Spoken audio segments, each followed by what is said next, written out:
ጨለማውን አስወግዶ ብርሃንን የገለጠው ሰውን ለ5500 ዘመን ከነበረበት የኃጢአት ባርነት ያወጣው እንዲሁም በመስቀል ላይ ተሰቅሎ ሰላምና ነፃነትን ያወጀልን የዓለም መድኃኒት ጌታችን መድኃኒታችን ኢየሱስ ክርስቶስ እንዳስተማረን ስለምንም ነገር መጨነቅ የለብንም።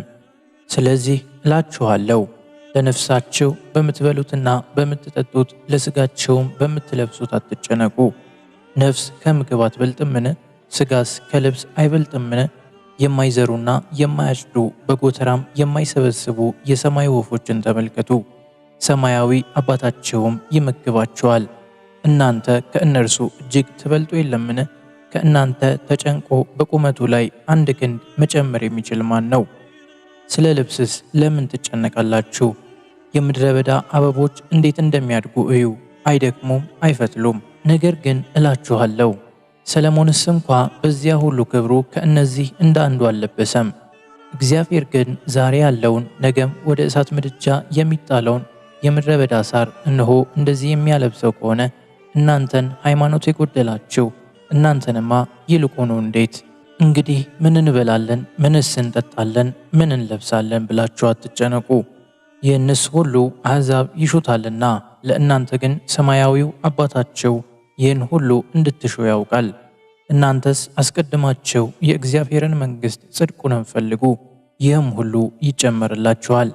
ለነገ በማሰብ አትጨነቁ፣ ነገ ለራሷ ታስባለችና ለቀኒቱ ክፋቷ ይበቃታል እንዳለ።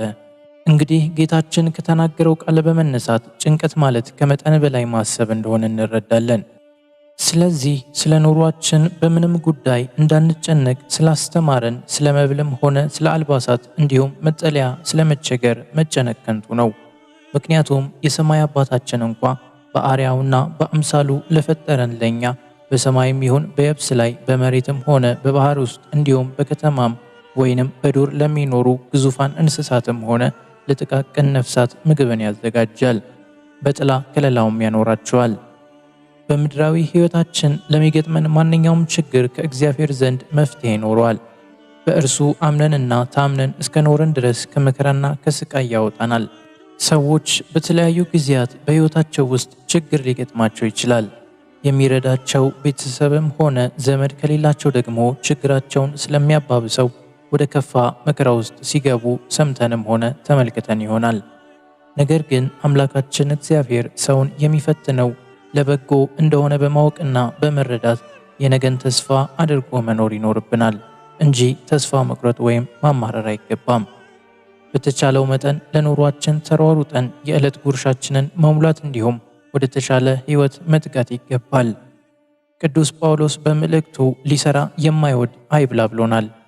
እግዚአብሔር አምላክ ለወፎችና ለምድር አራዊት መብል ቢያዘጋጅላቸውም እንኳን ምግብ የሚሆናቸውን ነገር ፈልጎ ለማግኘት ሁሉም የድርሻውን እንደሚወጣው ሁሉ ሰውም መትከል፣ ማረስ፣ መቆፈር፣ ማጨድና መገንባት እንዲሁም መነገድ አለበት። እነዚህ ሥራዎች በፈጣሪያችን ዘንድ የተፈቀዱ በመሆናቸው ልንተገብራቸው ይገባል። ሥራችንም እንዲባረክልን በጸሎት መጠየቅ እንደሚገባ ቅዱስ ጳውሎስ በምንም አትጨነቁ፣ ነገር ግን በሁሉ ነገር ጸልዩ፣ ማልዱም እያመሰገናቸውም ልመናቸውን ለእግዚአብሔር ግለጡ በማለት ተናግሯል። በሐሳብ መጨነቅ የማይገባን እንደሆነ ሐዋርያው አስተምሮናል። ሆኖም ግን ሰዎች ለምድራዊ ሕይወታቸው በተጨነቁ ቁጥር የነፍሳቸውን ዋጋ እንደሚያጡ ጌታችን በቅዱስ ወንጌሉ አስተምሮናል። በዚህም መሠረት የሥጋችንን ፍላጎት መግታት እንዳለብን ከቅዱስ ቃሉ እንረዳለን። አምላካችን እግዚአብሔር ሕይወትን የሚሰጥ ነው። የምድራዊ ሕይወታችን የተሟላ እንኳን ቢሆን የጎደለንን የነፍስ ስንቅ አውቆ የነፍስ ምግብ ሊመግበንና የሕይወት ጽዋ ሊያጠጣን ስለሚሻ ከኃጢአታችን ነጽተን በንስሐ በመመለስ ለሥጋው ደሙ እንድንበቃ ይፈትነናል። እዚህ ላይ የጻድቁ ኢዮብን ታሪክ ማንሳት ይገባል። ኢዮብ ባለጸጋና የእግዚአብሔር ሰው ስለነበር ሰይጣን ቀንቶ ባመጣበት መከራና ስቃይ አምላክ ፈተነው። በአንዲት ቀን የኢዮብ ገንዘብ ሁሉ ጠፋ። ሥጋው በደዌ ሥጋ ከራስ ጠጉሩ እስከ እግር ጥፍሩ ድረስ ተመታ። በዚህም በአስጨናቂ ደዌ ውስጥ ኖረ። ወንዶችና ሴቶች ልጆቹንም በአንድ ጊዜ አጣ። ሆኖም ግን ኢዮብ እግዚአብሔርን አመሰገነ እንጂ አንዲት ቃልንስ እንኳ በፈጠረው በእግዚአብሔር ላይ አላጉረመረመም።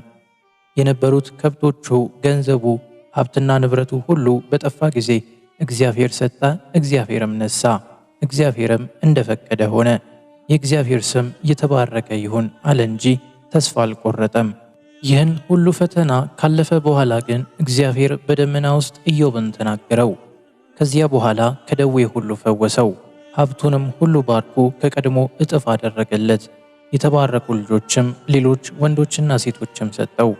ከደዌ ከተፈወሰም በኋላ በሰላምና በፍቅር ከቤተሰቦቹ ጋር ለ148 ዓመት በበጎ ሽምግልና ኖሮ እግዚአብሔርን አገልግሎ በሰላም አረፈ፣ መንግሥተ ሰማያትንም ወረሰ። ከጻድቁ ኢዮብ በትዕግሥትና በሃይማኖት ጽናት መከራና ችግርን ማለፍ እንደምንችል እንማራለን። አሁን ያለንበት ጊዜ እጅግ አስከፊ በመሆኑ ከፊታችን የተጋረጡብንን ሀገራዊ ችግር ለማለፍ ልንጸና ይገባል። አልባሌ በሆነ ሰበብ ተራ ወሬና አሉባልታ እርስ በርስ እንድንጨካከንና እንድንጣላ እንዲሁም እንድንጋደል የሚያደርገንን ነገር በራሳችን ፍቃድ ለሥጋ ፍላጎታችን በመገዛታችን ነው። በጥቅምና በገንዘብ ፍቅር ተነድፈን በባልንጀሮቻችን ላይ እንድንጨክንና ክፋትም እንድናደርግ ያደረገን ነገር ቢኖር ሥጋዊ ምኞታችንን ለማሳካት ያለን ብርቱ ስሜት እንደሆነ በግልጽ የተመለከትነው ነው። ኢትዮጵያውያን በዚህ ጊዜ በዘር በባህልና በሃይማኖት የተከፋፈልንበት ምክንያት እንዲሁም ለዕለት እንጀራችን የሚሆኑንን የምግበ ሥጋ አቅርቦቶች ዋጋ መናር ምን አይነት አስከፊ ጊዜ ላይ ደረስን እስክንል ያደረሰንና ለጭንቀት የዳረገን እርስ በርሳችን በመጨካከናችን ነው። በንግድ ሀብት ለማካበትም ሆነ በምድራዊ ሕይወት ለመክበር ሌት ተቀን የሚዳክሩ አንዳንድ እንስሳዊ ባህሪ የተላበሱ ግለሰቦች ደግሞ ለግል ጥቅማቸው ሰዎችን እስከ መግደል ይደርሳሉ። መለስ ብለን ራሳችንን መርምረንና ከስህተት ጎዳና ተመልሰን ንስሐ ካልገባን መጨረሻችን የሚሆነው እንደ ምዕራባውያኑ ሰይጣንን በግልጽ ማምለክ ነው። እንዲያውም አሁን አንዳንድ የመገናኛ ብዙሃናት ላይ ሰዎች በተለይም ወጣቶች የአውሬው አምላኪዎች ወይም ተከታዮች እንደሆኑ በአንደበታቸው እየተናገሩ ይገኛሉ። ካሉበትም የድህነት አረንቋ ለመላቀቅም የሰይጣናዊ አምልኮ ድርጅት በማቋቋምና ለአውሬው በመገበር ገንዘብ እየሰበሰቡና የግል ጥቅማቸውን እያሟሉ እንደሆነ በተለያዩ መገናኛ ብዙሃናት ላይ እየተገለጸ ነው። ስለዚህም ይህንን መሰል ወሬዎች በምንሰማበት ጊዜ ስለ እምነታችንና ሃይማኖታችን እንዲሁም መንፈሳዊ ሕይወታችን መቃኘትና ስህተታችንን ወይንም ጥፋታችንን በማወቅ ለኃጢአታችን ስርየትን እናገኝ ዘንድ አምላካችንን መለመን እንጂ ችግርና መከራ በገጠመን ቁጥር ፈጣሪን ከመጠን ባለፈ ጭንቀት ማማረር ለባሰ ጥፋትና ቅጣት ይዳረገናል። አምላካችንም መፍትሄ የሚሰጠን ከልብ ተጸጽተን ይቅርታና ምሕረትን ስንማጸነው ነው። በብዙም ቢሆን በጥቂቱ እግዚአብሔርን እንዳስከፋ ነው በመረዳት ልንለምነው ይገባል። እርሱ እኛን የሚፈትነን እንድንመለስ በመሆኑ በዚህ ጭንቅ ጊዜ ወደ ፈጣሪያችን አብዝተን ልንለምንና ምሕረትን ልንጠይቅ ይገባናል። ለበጎ ሰዎች ይህ ጊዜ ሰማዕትነት ሲሆን፣ ለኃጥአን ግን የንስሐ ጥሪ ነው።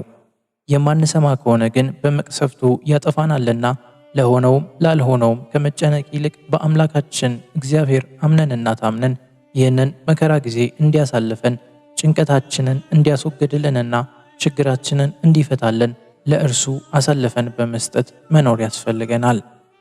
አምላካችን እግዚአብሔር በቸርነቱና በምሕረቱ ይጎብኘን። ይቆየን። ወስብሐት ለእግዚአብሔር።